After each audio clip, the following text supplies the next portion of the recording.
pemirsa, apa kabar? Senang sekali Sorotan Dunia hadir menemani Anda dengan beragam informasi peristiwa dan isu global dari berbagai belahan dunia. Bersama saya, Dewi Manik, inilah Sorotan Dunia selengkapnya.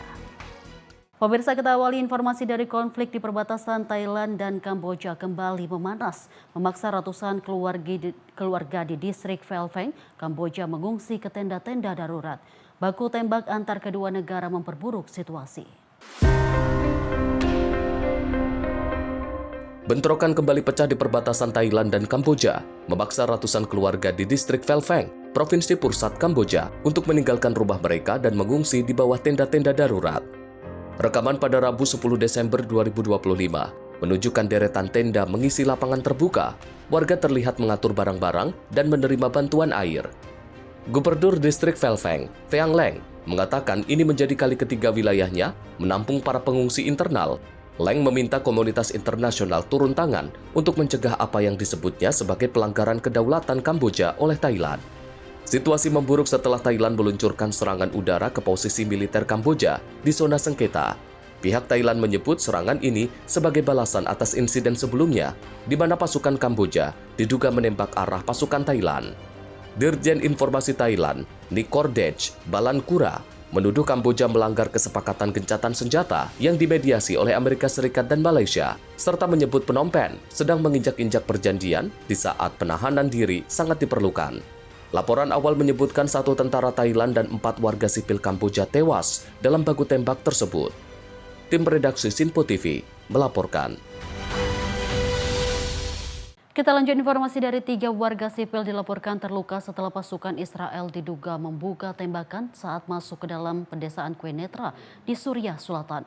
Insiden terjadi di tengah meningkatnya aktivitas militer Israel di wilayah tersebut. 3 warga sipil terluka pada Selasa 9 Desember 2025 setelah pasukan Israel diduga membuka tembakan saat melakukan operasi masuk ke pedesaan Quneitra di Suriah Selatan, seperti dilaporkan kantor berita Suriah, SANA. Rekaman video memperlihatkan noda darah di tepi jalan, selongsong kanister asap dengan tanah sekitar yang terbakar, serta para korban yang mendapat perawatan di rumah sakit. Menurut SANA, sedikitnya 5 kendaraan militer Israel mendirikan pos pemeriksaan di jalan lama antara Khan Arnabeh dan Ain Asheh, dan pasukan diduga membuat tembakan serta menembakkan granat asap ke arah warga sipil yang melintas. Sementara itu, media Israel mengutip pernyataan militer yang menyebut insiden terjadi saat kegiatan rutin dan bahwa pasukan menghadapi sejumlah orang yang diklaim mendekati dan mengancam keselamatan tentara. Militer menyatakan telah melepaskan tembakan peringatan sebelum mengarahkan tembakan ke bagian tubuh bagian bawah 2 orang yang dianggap provokator utama setelah mereka menolak membubarkan diri. Insiden ini terjadi di tengah meningkatnya kehadiran militer Israel di Suriah Selatan sejak pemerintah transisional mulai memerintah di Damaskus pada Desember 2024. Pasukan Israel terus mendorong masuk ke zona penyangga dan melakukan serangan udara dan lautan terhadap infrastruktur militer Suriah dalam upaya mencegah peralihan perlengkapan militer kepada pihak yang mereka anggap sebagai ancaman. Tim redaksi Sinpo TV melaporkan. Pemirsa, negara bagian Illinois resmi melindungi imigran dari penangkapan federal di sejumlah area publik setelah Gubernur J.B. Pritzker menandatangani undang-undang baru yang berlaku secepatnya. Aturan tersebut terbit di tengah penindakan ketat pemerintah Trump terhadap imigran di wilayah Chicago dan sekitarnya. Undang-undang baru ini melarang agen federal melakukan penangkapan sipil di sekitar gedung pengadilan, rumah sakit, kampus universitas, dan pusat penitipan anak. Gubernur Pritzker menegaskan bahwa kegiatan sehari-hari seperti mengantar anak, berobat, atau pergi kuliah tidak seharusnya menjadi momen penuh ketakutan bagi keluarga imigran. Aturan tersebut juga memberikan mekanisme hukum bagi mereka yang hak konstitusionalnya dilanggar saat operasi penegakan hukum federal, termasuk kompensasi sebesar $10.000 bagi orang yang ditangkap secara melawan hukum saat menghadiri persidangan. Operasi Midway Blitz oleh ICE yang telah menangkap lebih dari 4.000 orang di Illinois menjadi salah satu pemicu disahkannya perlindungan ini. Data menunjukkan hanya 15% dari mereka yang ditangkap memiliki catatan kriminal, mayoritas berupa pelanggaran lalu lintas atau pelanggaran ringan. Undang-undang ini juga membatasi akses federal terhadap data medis, data mahasiswa, dan informasi status imigrasi di daycare atau fasilitas pendidikan. Langkah ini disambut baik oleh organisasi advokasi Latino Policy Forum yang menyebutnya sebagai bentuk perlindungan bagi keluarga imigran di masa penuh ketidakpastian. Namun pejabat Departemen Keamanan Dalam Negeri, Tricia McLaughlin, mengkritik Pritzker dengan menyatakan bahwa konstitusi federal menempatkan hukum nasional di atas hukum negara bagian. Ia menilai langkah Illinois akan memicu konflik hukum. Disahkannya undang-undang ini menegaskan perbedaan tajam antara Illinois dan pemerintah Trump dalam menangani kebijakan imigrasi. Para pemimpin komunitas Latino menyebut aturan tersebut sebagai sinyal kuat bahwa negara bagian ini berdiri di sisi keluarga imigran. Tim redaksi Sinpo TV melaporkan. Kita lanjut informasi dari suasana tegang yang mewarnai wilayah permukiman Somalia di Minneapolis setelah agen federal menggunakan gas cabai untuk memaksa masuk di tengah kerumunan warga yang menghalangi kendaraan mereka. Langkah ini terjadi di tengah penindakan besar-besaran pemerintahan Trump terhadap komunitas Somalia di Minnesota.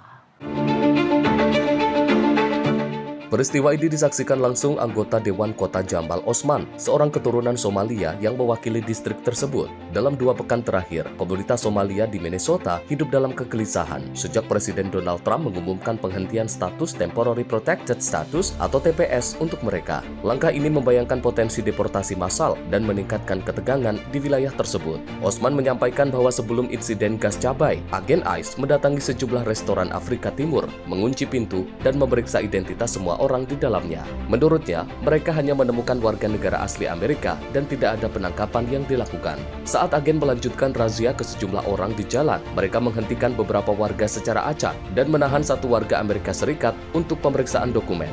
Osman menyaksikan langsung warga yang menderita dampak gas cabai. Ia mengungkapkan ada seorang pemuda keturunan Somalia yang diseret masuk ke kendaraan, ditahan di pusat ICE, sebelum akhirnya dibebaskan setelah petugas memeriksa paspornya. Mereka melepaskannya tanpa memberikan bantuan transportasi untuk pulang melalui cuaca bersalju. Situasi memanas setelah pernyataan Trump minggu lalu yang menyebut komunitas Somalia sebagai sampah dan mengatakan bahwa ia tidak menginginkan mereka di negara ini. Pernyataan itu memicu kecaman dari pemimpin komunitas Somalia, Gubernur Tim Walz, dan sejumlah anggota Partai Demokrat. Sementara tokoh Republikan terkemuka di Minnesota tetap diam. Sekitar 84.000 dari 260.000 komunitas Somalia di Amerika berada di Minneapolis, St. Paul. Sebagian besar adalah warga negara Amerika Serikat. Data terbaru menunjukkan 58% lahir di dalam negeri dan 87% yang lahir di luar negeri sudah dinaturalisasi. Sebuah situs resmi baru milik Departemen Keamanan Dalam Negeri menampilkan sedikitnya 6 nama warga Somalia yang ditangkap di Minnesota dalam beberapa pekan terakhir. Situs itu menyatakan bahwa agen sedang memenuhi janji presiden untuk melakukan deportasi massal dan menghapus kriminal berbahaya. Tim redaksi Sinpo TV melaporkan. Pemirsa, Jepang mengeluarkan peringatan mega gempa setelah gempa berkekuatan magnitudo 7,5 mengguncang lepas pantai Aomori di wilayah utara. Meski kerusakan terbilang moderat dengan 34 cedera ringan dan beberapa kerusakan struktur, otoritas menegaskan risiko lanjutan gempa besar perlu diwaspadai. Badan Meteorologi Jepang atau JME menyampaikan bahwa meski memungkinkan terjadinya gempa magnitudo 8 atau lebih besar hanya sekitar 1%, potensi dalam sepekan ke depan tetap meningkat berdasarkan pola gempa masa lalu. JME menegaskan peringatan ini dibuat untuk mencegah kelengahan publik, bukan untuk memicu kepanikan. Wilayah terdampak meliputi Hokkaido hingga pesisir Sanriku yang terletak di atas palung Jepang dan Tsushima, 2 zona subduksi aktif yang selama ratusan tahun menjadi sumber gempa raksasa. Para ahli mengatakan pergeseran lempeng Pasifik di area ini kerap memicu gempa susulan berkapasitas lebih tinggi dibanding goncangan awal. Otoritas juga mengingatkan bahwa gempa 2011 yang menimbulkan tsunami hingga 15 meter terjadi hanya 2 hari setelah gempa magnitudo 7,3 di lokasi serupa. Situasi tersebut diberikan sebagai contoh betapa pentingnya kewaspadaan pada pekan pertama setelah gempa besar. Tragedi 2011 mengakibatkan hampir 20.000 korban jiwa, rusaknya ribuan permukiman, dan hancurnya PLTN Fukushima Daiichi yang meninggalkan trauma radiasi hingga kini. Dalam skenario terburuk, pemerintah Jepang memperkirakan mega gempa di wilayah Hokkaido, Sanriku, dapat memicu tsunami setinggi 30 meter atau 98 kaki. Dampaknya dapat menyebabkan hingga 199.000 korban jiwa, merusak 220.000 bangunan, serta menimbulkan kerugian ekonomi mencapai 31 triliun yen. Otoritas juga memperingatkan risiko hipotermia bagi 42.000 warga, khususnya jika gempa terjadi di musim dingin. Sebanyak 180.000 22 kota dan kabupaten di wilayah utara diminta untuk siaga. Pemerintah daerah telah meningkatkan kapasitas tempat evakuasi, melakukan simulasi cepat, dan menyiapkan jalur evakuasi tambahan di kawasan rawan tsunami. Warga diminta menyiapkan tas darurat, perlengkapan musim dingin, dan siap melakukan evakuasi segera jika aktivitas seismik meningkat. Peringatan ini juga muncul setelah tahun lalu Jepang mengeluarkan peringatan mega gempa Nankai-tro di wilayah selatan yang saat itu memicu kepanikan massal. Kali ini, otoritas berupaya lebih terarah dalam menyampaikan informasi untuk memastikan masyarakat siaga tanpa menimbulkan gangguan sosial dan ekonomi. JME menyampaikan bahwa peringatan ini bukan ramalan, melainkan pemicu kesiapsiagaan publik berdasarkan data seismik aktual yang menunjukkan aktivitas di Palung Jepang dan Tsushima sedang meningkat. Tim redaksi Sinpo TV melaporkan. Sementara itu, pemirsa, serangan udara Israel ke Gaza Selatan pada Rabu 3 Desember 2025 menyusul aksi militan yang melukai 5 tentara Israel. Peristiwa tersebut kembali menguji rapuhnya gencatan senjata yang masih dipertahankan sejak awal Oktober. Militer Israel menyatakan serangan udara tersebut menargetkan seorang militan Hamas di Khan Younis. Hamas pun mengeluarkan kecaman terhadap serangan tersebut. Di tengah ketegangan, Israel menerima sisa jenazah yang diduga milik salah satu dari 2 sandera terakhir di Gaza. Otoritas juga menyampaikan akan memulai kembali izin keluar warga Palestina melalui perbatasan dengan Mesir. Perdana Menteri Benjamin Netanyahu menuduh Hamas melanggar gencatan senjata setelah sekelompok militan muncul dari terowongan dan menyerang tentara Israel. Israel sebelumnya beberapa kali menuduh pelanggaran cessation sebelum meluncurkan serangan udara. Serangan serupa menyebabkan 104 korban jiwa pada akhir Oktober dan 33 korban pada akhir November menurut pejabat kesehatan setempat. Jenazah yang dikembalikan pada Rabu oleh militan di Gaza Utara tengah diteliti oleh tim forensik Israel. Jenazah yang dikembalikan sehari sebelumnya tidak sesuai dengan identitas 2 sandera terakhir. Pengembalian seluruh sandera dari serangan 7 Oktober 2023 menjadi syarat utama dalam tahap pertama gencatan senjata yang didukung Amerika Serikat. Sebagai imbalannya, Israel membebaskan tahanan Palestina. Kedua sandera terakhir yang masih hilang adalah Ran Fili, seorang polisi Israel, serta Sudhisak Rinhalak, pekerja pertanian asal Thailand. Thailand menyatakan bahwa selain sandera, total 46 warganya telah meninggal selama perang. Sebanyak 31 warga Thailand pernah disandera, kelompok terbesar dari kalangan warga asing. Tim redaksi Sinpo TV melaporkan. Pemirsa, ratusan truk dan bus mengular di sepanjang Avenida 6 de Marzo di La Paz, Bolivia, akibat kelangkaan solar yang terus berlanjut. Kondisi tersebut terjadi hampir 2 bulan setelah pelantikan Presiden Rodrigo Paz yang berjanji mengakhiri krisis pasokan. Inilah rekaman yang menunjukkan antrean panjang kendaraan berat di beberapa titik SPBU di La Paz. Para pengemudi mengungkapkan, situasi tetap kritis dengan waktu tunggu yang bisa mencapai beberapa hari. Seorang pengemudi truk, Manuel Guerra, mengatakan dirinya telah 5 hari menunggu tanpa akses makanan maupun kebutuhan dasar, jauh dari keluarga. Pengemudi lain juga mempertanyakan kembali janji pemerintah baru yang dinilai tak kunjung terpenuhi. Mereka mengungkapkan Presiden Rodrigo Paz pernah menjamin tak ada lagi antrean, namun kenyataannya hingga kini tidak berubah. Warga menilai janji yang disampaikan pemerintah hanya berulang, bahkan kondisi di lapangan disebut semakin buruk. Menurut Instituto Nacional de Estadística Bolivia, negara Andes itu mengimpor 86% kebutuhan solar dan 56% BBM untuk pasar domestik. Bahan bakar itu dijual di bawah harga pokok untuk mengurangi beban hidup masyarakat dan dorongan produksi nasional. Namun hal tersebut justru membebani anggaran negara. Tim redaksi Sinpo TV melaporkan. Pemirsa, Presiden Prabowo Subianto disambut langsung oleh Presiden Pakistan Asif Ali Zardari dan Perdana Menteri Pakistan Shehbaz Sharif saat tiba di Durgan Base Airport Islamabad, Pakistan.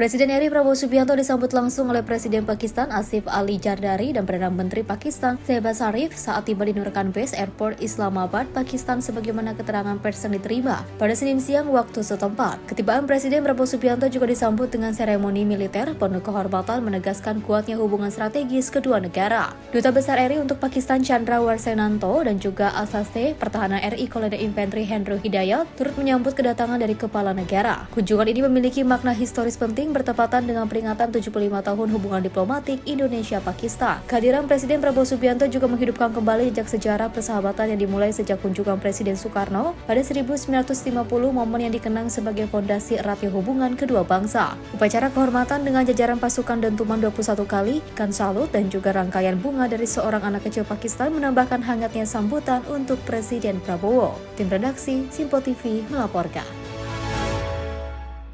Pemirsa, jangan kemana-mana, usai jeda berikut ini kami akan hadir kembali dengan sejumlah informasi lainnya. Tetaplah bersama kami di Sorotan Dunia.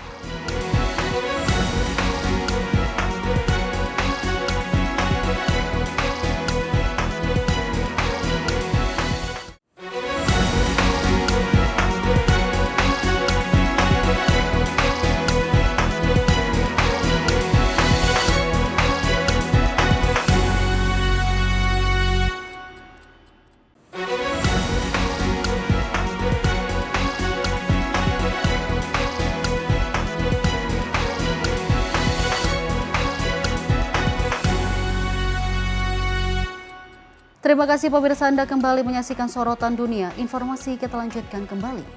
Pemirsa, Senator Negara Bagian Indiana melanjutkan rancangan undang-undang untuk mengubah batas wilayah Kongres. RUU ini didorong oleh Presiden Donald Trump selama berbulan-bulan, namun belum jelas apakah memiliki dukungan cukup untuk lolos dalam pemungutan suara. Rancangan undang-undang ini dirancang untuk menguntungkan Partai Republik pada pemilu paruh waktu tahun depan. Meski Partai Republik menguasai Senat negara bagian, banyak anggotanya ragu atau terbuka menentang upaya penyesuaian peta pemilu di tengah dekade. Sekitar belasan legislator Republik dilaporkan mendapatkan tekanan, termasuk ancaman untuk menyatakan dukungan. Dalam sidang komite, anggota Senat Greg Walker dari Partai Republik yang menolak redistricting menyampaikan pidato emosional tentang ancaman yang diterimanya. Peta usulan ini memecah kota Indianapolis menjadi 4 distrik yang tersebar di wilayah Republikan. Wilayah East Chicago dan Gary juga digabungkan dengan daerah pedesaan yang luas. Formasi baru ini akan menghapuskan 2 distrik anggota Partai Demokrat, termasuk Representatif Andre Carson, satu-satunya anggota Kongres kulit hitam di Indiana, serta Representatif Frank Marfan di wilayah Barat Laut. Partai Republik saat ini menguasai 7 dari 9 kursi Kongres di negara bagian. Pemungutan suara final di Senat dijadwalkan Kamis 11 Desember 2025. Dan diperkirakan menjadi ujian bagi pengaruh politik Trump di partainya. Tim redaksi Simpo TV melaporkan. Pemirsa, Presiden Meksiko Claudia Sheinbaum menyatakan bahwa Meksiko siap mengirim tambahan pasukan air ke Amerika Serikat, namun tidak dalam waktu dekat. Pernyataan tersebut datang di tengah ancaman Presiden Donald Trump yang siap menaikkan tarif impor dari Meksiko sebesar 5% jika pasukan air tidak segera dipenuhi. Sheinbaum menjelaskan bahwa Meksiko mengusulkan pengiriman air pertama bulan ini dan pengiriman lanjutan dalam beberapa tahun ke depan. Rencana ini akan dibahas dalam pertemuan virtual dengan pejabat Amerika Serikat. Meksiko saat ini tertinggal dalam pemenuhan kewajiban pasokan air dari Sungai Rio Grande. Hal ini dipicu kekeringan dan keterbatasan infrastruktur pipa. Berdasarkan perjanjian tahun 1944, Meksiko wajib mengirim 1,7 juta acre feet air setiap 5 tahun ke Amerika Serikat. Namun Presiden Trump menyatakan Meksiko telah menunggak pasokan air selama 5 tahun dan merugikan petani di Texas. Trump mengancam menaikkan tarif impor Meksiko sebesar 5% jika 200.000 acre feet air tidak dikirim sebelum 31 Desember dan sisa kewajiban diselesaikan setelahnya. Ancaman tarif ini bukan yang pertama. Trump pernah menyampaikan ancaman serupa pada bulan April. Meski begitu, kedua negara sebelumnya sudah beberapa kali mencapai kesepakatan. Sheinbaum menegaskan Meksiko tetap berniat membayar kewajiban air yang belum terpenuhi. Tim redaksi Simpo TV melaporkan. Kita lanjut informasi dari Presiden Ukraina Volodymyr Zelensky yang menggelar pertemuan dengan para pemimpin Inggris, Prancis, dan Jerman di London. Uni Eropa menyebut pertemuan ini sebagai tahap paling krusial dalam upaya yang dipimpin Amerika Serikat untuk mengakhiri perang di Ukraina. Perdana Menteri Inggris Keir Starmer menggelar pembicaraan selama sekitar 2 jam di Downing Street didampingi oleh Presiden Prancis Emmanuel Macron dan juga Kanselir Jerman Friedrich Merz. Kehadiran 3 pemimpin utama Eropa itu menunjukkan dukungan untuk Ukraina tidak boleh kendor di tengah meningkatnya ketidaksabaran Presiden Amerika Serikat Donald Trump. Dalam pernyataannya, Starmer menyampaikan bahwa semua pemimpin sepakat untuk terus meningkatkan bantuan militer dan tekanan ekonomi terhadap Presiden Vladimir Putin. Ia menyebut situasi ini sebagai momen kritis dalam proses menuju akhir perang. Starmer dan juga Macron juga menegaskan pentingnya peran Eropa untuk melengkapi rencana damai. Kantor Macron mengatakan sesi ini memungkinkan Eropa mengkoordinasikan kontribusi mereka agar rencana Amerika Serikat menjadi lebih kokoh. Zelensky dalam sesi tanya jawab melalui WhatsApp mengungkapkan bahwa versi baru rencana damai Amerika Serikat telah dikurangi menjadi 20 poin dari sebelumnya 28. Ia menegaskan ada poin-poin anti Ukraina yang telah dihapuskan. Terkait jaminan keamanan, Zelensky menyampaikan pertanyaan besar masih harus dijawab. Di antaranya, apa yang terjadi jika Rusia menyerang lagi setelah perang usai dan sejauh mana minta Eropa dan Amerika siap untuk turun tangan. Sementara itu, Trump terlihat frustasi dalam komentarnya pada Minggu malam. Ia menuduh Zelensky belum membaca rencana. Namun Zelensky menegaskan bahwa Trump tetap ingin mengakhiri perang meski memiliki visi sendiri. Merz menegaskan keraguannya atas beberapa detail rencana Amerika Serikat yang perlu dibahas lebih lanjut. Ia menyebut hari-hari ke depan dapat menjadi menentukan bagi semua pihak. Pemimpin Eropa kini berfokus memastikan setiap gencatan senjata di masa depan disertai jaminan keamanan yang kuat, mulai dari pertahanan udara hingga dukungan pendanaan jangka panjang. Zelensky menegaskan Ukraina membutuhkan dukungan yang solid baik dari Eropa maupun Amerika. Tim redaksi Simpo TV melaporkan. Pemirsa, Presiden Rusia Vladimir Putin menegaskan komitmen Moskow untuk memperkuat kapasitas Organisasi Pertahanan CSTO saat Rusia menjabat sebagai ketua pada tahun 2026. Pernyataan disampaikan dalam pertemuan di Kremlin bersama Majelis Parlemen organisasi. Presiden Rusia Vladimir Putin menyatakan Moskow akan melakukan segala upaya untuk memperkuat Organisasi Pertahanan Kolektif CSTO menjelang kepemimpinan Rusia pada 2026. Dalam pertemuan dengan anggota Majelis Parlemen CSTO di Kremlin pada Senin 8 Desember 2025, Putin menegaskan bahwa pentingnya menjaga kontinuitas dari program yang sudah dijalankan Kyrgyzstan sebagai ketua sebelumnya. Putin menyampaikan bahwa perhatian utama adalah penguatan kapasitas pertahanan dan koordinasi kebijakan bersama di sektor militer seluruh negara anggota. Ketua Majelis Parlemen CSTO, Vyacheslav Volodin, melaporkan kepada Putin bahwa dasar hukum kerja organisasi saat ini terdiri dari 104 dokumen resmi. Ia menambahkan dalam 5 tahun terakhir sebanyak 35 akta hukum dan undang-undang model telah diadopsi dan untuk periode 5 tahun mendatang direncanakan penerbitan 45 akta model baru. Menurut layanan pers Duma negara Rusia, perwakilan dari Belarus, Kazakhstan, dan Tajikistan juga mengikuti pertemuan tersebut. Layanan pers menjelaskan bahwa agenda mencakup koordinasi peraturan perundang-undangan antar negara anggota, penanggulangan tantangan dan ancaman di wilayah tanggung jawab CSTO, serta pembahasan pernyataan draft majelis terkait penguatan keamanan internasional. Tim redaksi Simpo TV melaporkan. Pemirsa, ketegangan di perbatasan Israel-Lebanon kembali memanas di tengah situasi yang belum stabil. Wilayah perbatasan seperti Metula masih berjuang memulihkan kehidupan setelah 2 tahun konflik berdarah.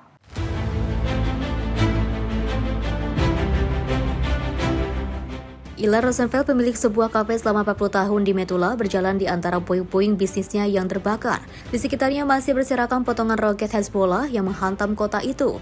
Suara retakan puing dan sisa perabotan yang hancur menjadi pengingat kehilangannya. Hanya setengah dari 1.700 warga Metula yang telah pulang, namun banyak antara mereka menemukan rumah yang rusak parah. Pemerintah daerah menyebut 60% hunian di kota itu mengalami kerusakan akibat serangan roket. Meski pemerintah terus mendorong warga untuk kembali, situasi keamanan tidak stabil. Serangan Israel ke selatan Lebanon masih terjadi beberapa kali setiap pekan. Sementara itu, bisnis dan pertanian di Metula terpuruk, banyak pekerja lokal tidak mau kembali ke daerah beresiko tinggi. Beberapa pemilik usaha terpaksa merekrut tenaga kerja dari Thailand untuk mengisi kekosongan. Tim redaksi Simpo TV melaporkan. Pemirsa, sebanyak 230 polisi Kenya tiba di Port-au-Prince, Haiti untuk memperkuat keamanan publik dan menekankan ekspansi kelompok kriminal. Mereka disambut langsung oleh Ketua Dewan Transisi Presidensial Haiti. Sebanyak 230 polisi Kenya mendarat di ibu kota Haiti, Port-au-Prince pada Senin 8 Desember 2025. Pasukan ini dikirim untuk memperkuat keamanan publik dan menahan perluasan geng bersenjata yang selama ini menguasai sejumlah wilayah. Ketua Dewan Transisi Presidensial Laurent Sensor menyambut kedatangan mereka dalam sebuah upacara resmi. Sensor menegaskan bahwa Haiti membutuhkan dukungan internasional untuk memulihkan keamanan demi menjalankan pemilu 2026. Ia juga berjanji akan memberikan hasil nyata terkait perbaikan situasi keamanan. Bersamaan dengan kehadiran pasukan baru, sebanyak 100 polisi asal Kenya lainnya telah menuntaskan misi mereka dan kembali ke tanah air. Sensor mengucapkan terima kasih atas pengabdian mereka dan menyatakan bahwa Haiti tidak akan melupakan jasa mereka. Penguatan keamanan ini berlangsung di tengah rencana pembentukan pasukan khusus penindasan geng atau Gang Repression Force yang ditargetkan memiliki 5.500 personil. Menurut PBB, kehadiran GRF diperkirakan akan mengurangi pengaruh geng secara signifikan dan dalam 1 tahun meningkatkan kondisi hidup warga. Sementara itu, Perdana Menteri Alex Didier Fils-Aimé bertolak ke luar negeri untuk menghadiri konferensi internasional negara penyumbang yang membahas persiapan pembentukan GRF. Sepanjang 2024, kekerasan geng di Haiti dilaporkan menyebabkan sedikitnya 5.600 korban tewas, lebih dari 2.200 luka-luka, 1.494 orang diculik, dan lebih dari 1 juta warga mengungsi di dalam negeri. Antara April hingga Juni 2025 terjadi 1.520 pembunuhan dan 600 lebih korban luka. Tim redaksi Simpo TV melaporkan. Kita lanjut informasi dari Rusia yang melancarkan serangan drone dan misil secara besar-besaran terhadap Ukraina pada 6 Desember 2025. Serangan tersebut terjadi di saat Presiden Ukraina Volodymyr Zelensky menggelar pembicaraan intensif dengan pejabat Amerika Serikat di Florida untuk mendorong upaya damai mengakhiri perang yang telah berlangsung hampir 4 tahun. Angkatan Udara Ukraina menyatakan Rusia meluncurkan 653 drone dan 51 misil dalam serangan terkoordinasi yang membuat sirene serangan udara bergema di seluruh negeri. Ukraina berhasil menjatuhkan 585 drone dan 30 misil, namun 29 lokasi tetap terkena hantaman. 8 orang terluka dalam serangan ini, termasuk 3 orang di wilayah Kiev. Pantauan drone juga dilaporkan hingga wilayah Lviv di Ukraina bagian barat. Ukrenergo, operator energi nasional Ukraina, menyebut serangan ini sebagai serangan misil drone masif yang menyasar pembangkit listrik serta infrastruktur energi di sejumlah wilayah. Di saat yang sama, Badan Tenaga Atom Internasional IAEA melaporkan bahwa pembangkit nuklir Zaporizhzhia sempat kehilangan seluruh pasokan listrik dari luar. Pembangkit ini masih dikuasai Rusia dan butuh pasokan listrik untuk menjaga keselamatan reaktor. Zelensky mengatakan fasilitas energi menjadi target utama serangan dan menegaskan bahwa stasiun kereta di Fastiv, wilayah Kiev, hangus terbakar akibat serangan drone. Kementerian Pertahanan Rusia mengklaim menjatuhkan 116 drone Ukraina di wilayah Rusia selama malam hari. Sementara itu, saluran Telegram Rusia Astra merilis video yang diduga menunjukkan kebakaran di kilang minyak Ryazan setelah serangan drone Ukraina. Meski begitu, video tersebut belum dapat diverifikasi secara mandiri. Staf Umum Militer Ukraina kemudian menegaskan bahwa mereka memang menyasar fasilitas di wilayah tersebut. Gubernur Ryazan Pavel Malkov menyatakan sebuah gedung tempat tinggal rusak dan puing drone jatuh di area industri, namun ia tidak menyebut secara langsung kilang minyak. Serangan drone jarak jauh Ukraina terhadap infrastruktur minyak Rusia selama beberapa bulan bertujuan mengurangi pendapatan minyak Rusia yang masih menopang operasi perang. Sementara itu, Ukraina menuduh Moskow berusaha melumpuhkan sistem listrik dan membuat warga kehilangan cahaya dan air menjelang musim dingin keempat. Tim redaksi Simpo TV melaporkan.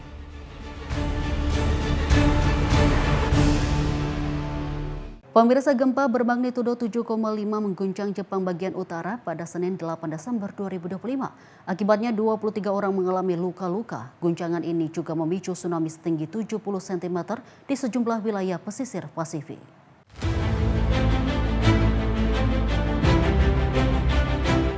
Gempa terjadi sekitar pukul 23.15 waktu setempat di Laut Pasifik, sekitar 80 km dari pantai Aomori, prefektur paling utara di Pulau Honshu.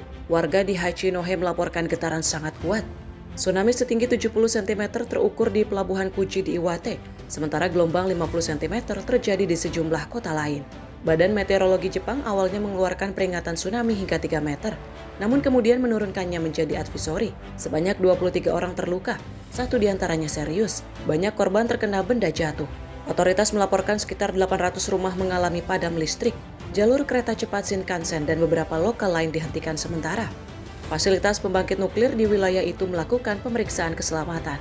Di pabrik pengolahan bahan bakar nuklir Rokasho, Sekitar 450 liter air dilaporkan tumpah dari area penyimpanan bahan bakar bekas. Namun otoritas menegaskan kondisi masih aman. Sekitar 480 orang mengungsi di pangkalan udara Hachinohe dan 18 helikopter diterjunkan untuk penilaian kerusakan. Di Hokkaido, sekitar 200 penumpang terdampak penutupan Bandara New Chitos. Badan Meteorologi Jepang mengingatkan adanya potensi gempa susulan dalam beberapa hari ke depan. Risiko gempa magnitudo 8 di sepanjang pantai timur laut disebut meningkat. Warga di 182 municipality diminta siaga dan memeriksa kesiapan darurat mereka. Perdana Menteri Sanae Takaichi menegaskan bahwa pemerintah sedang melakukan pemeriksaan cepat atas kerusakan dan meminta warga segera mengungsi jika merasakan gempa susulan. Tim redaksi Sinpo TV melaporkan. Pemirsa, sebuah deretan pegunungan di Asyun, Guizhou, China kini diselimuti panel surya raksasa. Instalasi fotovoltaik tersebut menghadirkan pemandangan bak ziarah biru gelap di atas dataran tinggi. Proyek yang disebut sebagai yang terbesar di China itu tak hanya mengubah landscape.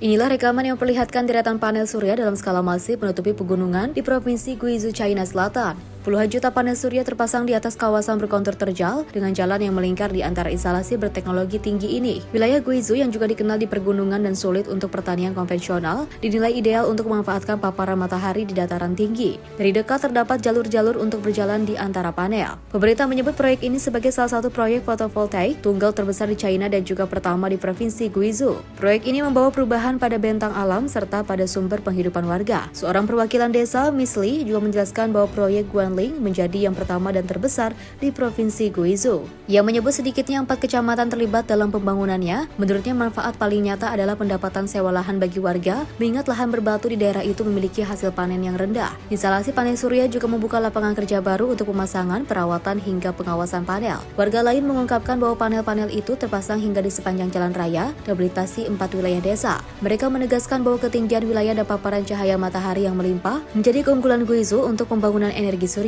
Lahan berbatu yang dahulunya menghasilkan panen rendah kini menjadi bagian dari transformasi energi terbarukan dan sinar matahari berubah menjadi listrik, memberikan sumber pendapatan baru bagi warga. Tim redaksi Sinpo TV melaporkan. Pemirsa, puluhan ribu perempuan di seluruh Brazil turun ke jalan pada Minggu 7 Desember 2025 untuk memprotes lonjakan kasus kekerasan berbasis gender. Gelombang kemarahan publik dipicu serangkaian kasus femisida mengerikan yang terjadi dalam beberapa minggu terakhir. Demonstrasi terbesar terjadi di Rio de Janeiro, Sao Paulo, dan berbagai kota lain. Perempuan dari segala usia, bahkan sebagian pria, menyatakan solidaritas dan menuntut langkah konkret untuk melindungi perempuan di seluruh Brazil. Aline de Souza Pedrotti yang turun demo di Copacabana kehilangan saudaranya pada 28 November. Sang kakak yang bekerja di sebuah sekolah di Rio dibunuh oleh rekan kerja pria yang menolak dipimpin oleh atasan perempuan. Pedrotti menyatakan ia hancur, namun terus berjuang untuk mendorong perubahan hukum dan protokol pencegahan. Kasus mengerikan lain terjadi di Sao Paulo, di mana Tainara Souza Santos ditabrak dan diseret mantan kekasihnya hingga 1 kilometer. Cederanya begitu parah hingga kedua kakinya terpaksa diamputasi. Rekaman kejadian ini menjadi viral dan memicu gelombang protes. Pada 21 November di Florianopolis, seorang guru bahasa Inggris, Katarina Kesten, diperkosa dan dicekik hingga tewas di sebuah jalur dekat pantai saat akan menuju pelajaran renang. Peserta aksi menyebut kasus-kasus ini sebagai titik didih ketidakadilan. Di Sao Paulo, seorang demonstran, Isabella Pontes, mengaku telah mengalami banyak bentuk kekerasan dan menyatakan bahwa hari itu ia turun untuk mengangkat suara semua perempuan. Sebuah laporan tahun 2025 dari Brazilian Forum on Public Safety mengungkap bahwa 1 dari 3 perempuan di Brazil mengalami kekerasan seksual atau berbasis gender selama 1 tahun. Angka itu merupakan yang tertinggi sejak pencatatan dimulai pada 2017. Undang-undang tentang femisida dimulai diberlakukan sejak 2015. Namun tahun lalu, 1.492 perempuan menjadi korban femisida di seluruh Brazil, angka tertinggi sejak aturan tersebut diadopsi. Pakar kekerasan gender Juliana Martins menyebut bahwa kasus semakin bertambah baik dari segi jumlah maupun kekejaman. Menurutnya semakin banyak perempuan berani bersuara, namun perubahan sosial ini menyulut reaksi kekerasan dari mereka yang ingin mempertahankan dominasi atas perempuan. Di Rio de Janeiro, para demonstran memasang salib-salib hitam dan memakai stiker dengan tulisan "Machismo membunuh". Sebagian mengenakan syal hijau sebagai simbol perjuangan atas akses abortus. Evelyn Lucidalus yang selamat dari upaya femisida 10 tahun lalu mengatakan, ia turut hadir untuk menegaskan bahwa korban bisa bangkit dan tidak akan diam. Sementara Lizette de Paula usia 79 tahun menyatakan bahwa kebijakan era mantan Presiden Jair Bolsonaro telah memperlemah perlindungan perempuan dan mendorong tumbuhnya sentimen anti perempuan. Tim redaksi Sinpo TV melaporkan. Kita lanjut informasi dari kegiatan militer Israel dikabarkan menghancurkan rumah milik seorang tahanan Palestina di kota Zawata, tepi barat. Aksi tersebut memicu kecaman dari pihak keluarga yang menyebutnya sebagai upaya mematahkan semangat warga Palestina. Militer Israel dilaporkan meledakkan rumah milik Abdul Karim Sunubar, seorang tahanan Palestina di kawasan Zawata, tepi barat pada Selasa 23 Desember 2025. Rekaman video menunjukkan proses peledakan rumah tersebut di saat kendaraan militer Israel berpatroli dan juga tim penyelamat beroperasi di lokasi. Keluarga Sunubar mengecam tindakan penghancuran itu. Ayah Abdul Karim Sunubar menyatakan bahwa dengan menghancurkan rumah tersebut, Israel telah menghancurkan setiap rumah di Palestina secara simbolis. Menurut kantor urusan tahanan Palestina, Abdul Karim Sunubar dituduh bertanggung jawab atas perakitan dan penanaman bahan peledak di dalam bus di Israel selama perang melawan Hamas. Hingga berita ini diturunkan, militer Israel belum memberikan tanggapan resmi terhadap tindakan penghancuran rumah tersebut. Sejak Oktober 2023, ketegangan di tepi barat terus meningkat. Kementerian Kesehatan Palestina melaporkan lebih dari 759 warga Palestina tewas oleh pasukan atau pemukim Israel. Sementara otoritas Israel mencatat lebih dari 26 warganya tewas dalam serangan yang juga dilakukan warga Palestina di kawasan tersebut. Insiden ini menambah panjang daftar eskalasi konflik di tepi barat yang belum menunjukkan tanda mereda. Tim redaksi Sinpo TV melaporkan. Pemirsa, informasi lainnya akan kami hadirkan usai jeda berikut ini. Tetaplah bersama kami di Sorotan Dunia.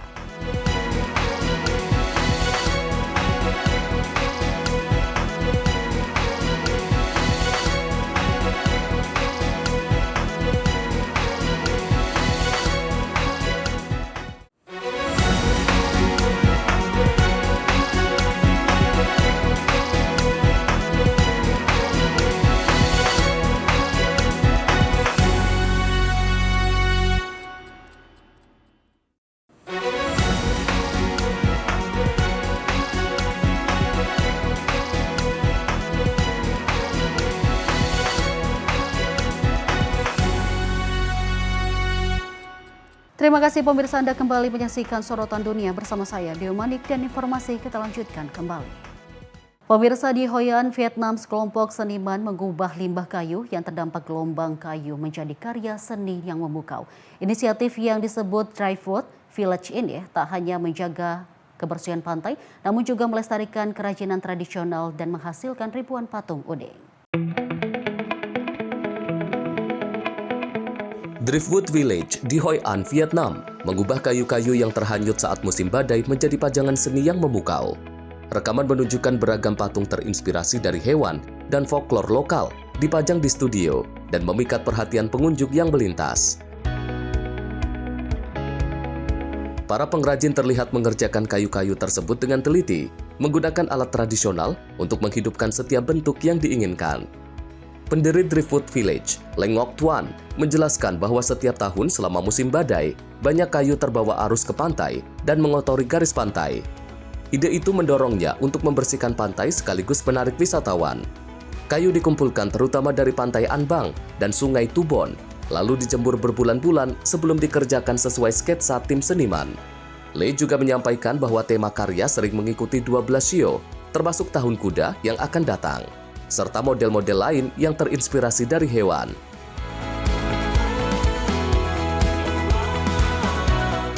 Pengunjung mengaku terpesona oleh keunikan dan keindahan produk kerajinan tersebut, terutama karena materialnya merupakan kayu daur ulang.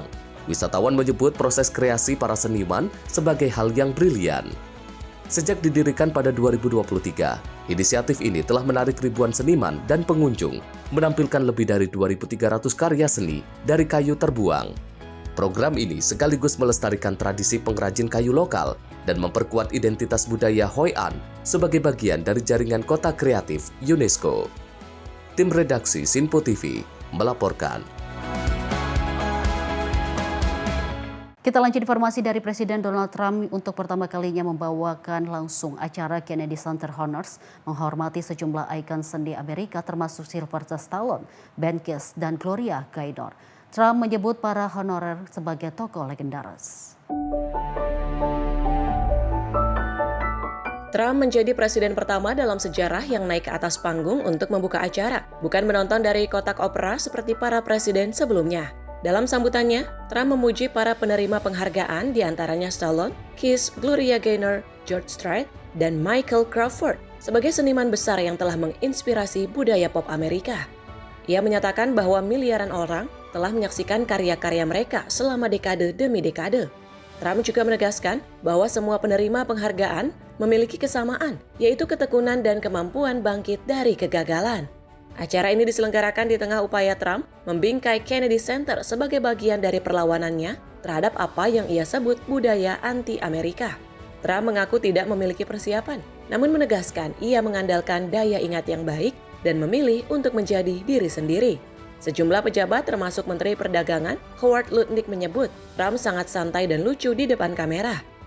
Momen emosional terjadi bagi Kiss setelah gitaris asli mereka, Ace Frehley, meninggal pada Oktober lalu. Gene Simmons mengatakan Trump telah menjamin akan ada kursi kosong di atas panggung untuk menghormati Frehley. Michael Crawford menyatakan merasa sangat terhormat di akhir karirnya. Tim redaksi Sinpo TV melaporkan.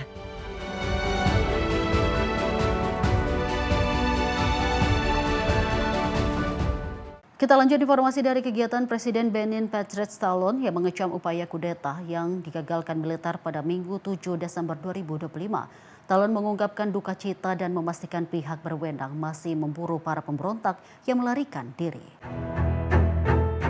Pada Minggu pagi, sekelompok prajurit di Benin menyiarkan pengumuman melalui TV negara, menyatakan bahwa mereka telah mendirikan komite militer untuk reformasi dan mengumumkan pembubaran pemerintah. Pengumuman itu menandatangani perubahan besar di tengah situasi politik yang tegang di Benin. Sejak awal, situasi ini mengundang keprihatinan publik dikarenakan cukup sering terjadi di Afrika Barat yang telah melihat banyak kudeta militer terjadi dalam beberapa tahun terakhir. Pada waktu yang sama, tembakan senjata terdengar di beberapa titik di Cotonou, ibu kota Benin, menandaskan ketegangan yang semakin memuncak. Menurut Menteri Dalam Negeri Alassane Seido, pemberontakan itu dipicu oleh sekelompok kecil prajurit yang berusaha mengganggu keamanan negara. Namun dengan cepat keperluan militer Benin menggagalkan rencana mereka dan menguasai kembali situasi di ibu kota. Kendati demikian, situasi masih tegang di beberapa lokasi yang kerap mengalami patroli militer dan kehadiran polisi untuk menjaga ketertiban. Pada waktu yang sama, militer Benin mendapat dukungan dari ECOWAS, blok regional yang berpusat di Abuja, Nigeria.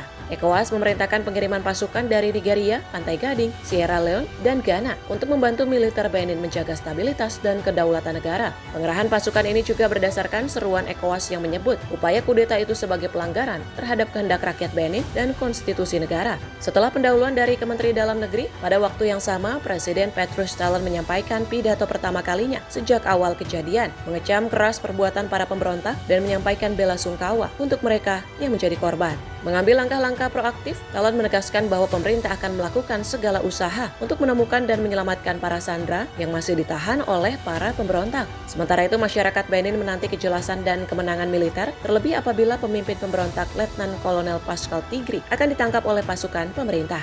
Laporan lokal mengabarkan sekitar 13 prajurit telah ditangkap dan ditanya tentang peran mereka dalam rencana penggulingan pemerintah.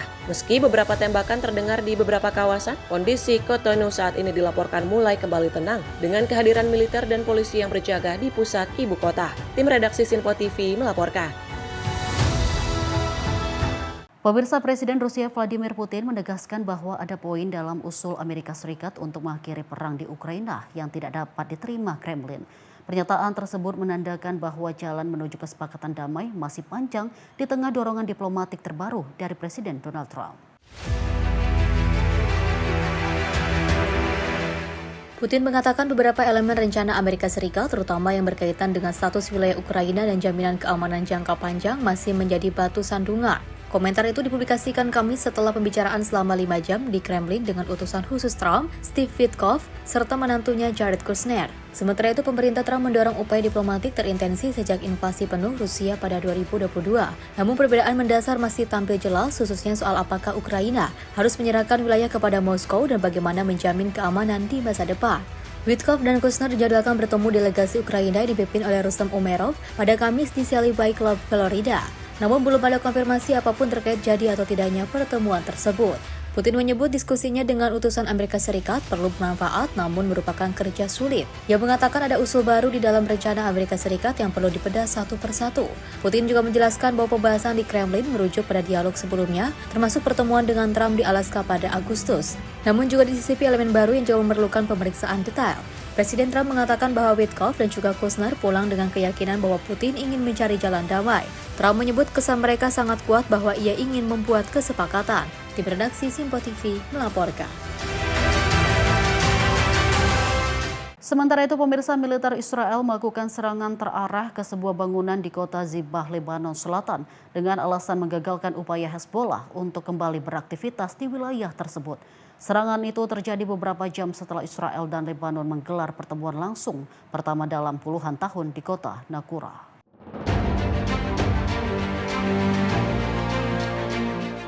Militer Israel melancarkan serangan ke sebuah bangunan di JBAA, Lebanon Selatan pada Kamis 4 Desember 2025 dengan dalih menggagalkan upaya Hezbollah untuk melanjutkan aktivitasnya di area tersebut.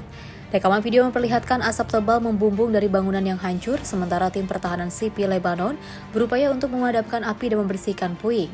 Juru bicara militer Israel Avichai Adrai sebelumnya menyampaikan bahwa infrastruktur militer Hezbollah di selatan Lebanon akan menjadi sasaran untuk mencegah upaya pembangunan ulang. Melalui akun X miliknya, Adrai juga mengeluarkan peringatan kepada warga di gedung-gedung yang ditandai oleh merah dan di sekitarnya termasuk di desa JBAA, Mahrona, Majdal, dan juga Bras.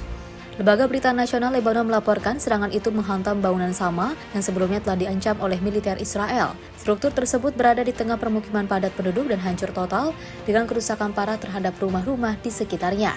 Serangan ini terjadi hanya beberapa jam setelah perundingan langsung yang digelar di Naqoura, pertemuan pertama antara Israel dan Lebanon dalam beberapa dekade terakhir. Sejak gencatan senjata dengan Hezbollah mulai berlaku pada 27 November 2024, Israel telah melancarkan sejumlah serangan ke wilayah Lebanon. Tim redaksi Simpo TV melaporkan. Pemirsa, delegasi Dewan Keamanan PBB mengunjungi kota Naqoura di Lebanon Selatan untuk menilai perkembangan keamanan terkini. Kunjungan ini digelar setelah pertemuan antara pejabat Lebanon dan Israel pada Rabu 3 Desember 2025 lalu. Presiden Joseph Aoun pada Jumat 5 Desember 2025 bertemu dengan duta besar dan perwakilan negara-negara anggota Dewan Keamanan PBB. Delegasi dikabarkan menegaskan komitmen Dewan terhadap stabilitas di Lebanon dan kawasan, serta dukungan atas kedaulatan dan kemerdekaan politik negara itu. Delegasi juga menegaskan dukungan terhadap kepatuhan Lebanon pada resolusi 1701, termasuk perjanjian gencatan senjata. Presiden Aoun menjelaskan bahwa negosiasi yang berjalan bertujuan mengakhiri serangan Israel di wilayah Lebanon, memastikan pembebasan tawanan, menyusun rencana penarikan dari wilayah yang diduduki, serta menyelesaikan sengketa di sepanjang garis biru. Ia menyampaikan harapan agar negosiasi tersebut membawa hasil positif. Presiden Lebanon itu juga menyampaikan terima kasih kepada negara-negara yang mendukung Beirut dan menekankan komitmen untuk mematuhi keputusan internasional. Ia mendesak Dewan Keamanan PBB untuk mendorong Israel mematuhi gencatan senjata dan menarik pasukan. Di sisi lain, juru bicara pemerintah Israel, Shosh Bedrosian mengatakan pada Rabu 3 Desember 2025 bahwa pertemuan bersejarah dengan pejabat Lebanon berlangsung berkat upaya Perdana Menteri Netanyahu untuk mengubah wajah Timur Tengah. Gencatan senjata antara Lebanon dan Israel telah disahkan pada 27 November 2024. Namun setelah itu, Israel tetap melakukan sejumlah serangan di wilayah Lebanon, menuduh Hezbollah berusaha membangun kembali infrastruktur militer, tuduhan yang dibantah oleh kelompok tersebut. Tim redaksi Simpo TV melaporkan. Pemirsa, pejabat administrasi Trump yang memimpin penertiban imigrasi di New Orleans menargetkan hingga 5.000 penangkapan. Namun para pemimpin kota menilai angka tersebut tidak realistis dan hanya akan mengarah pada penahanan yang lebih luas dari sekedar pelaku kekerasan.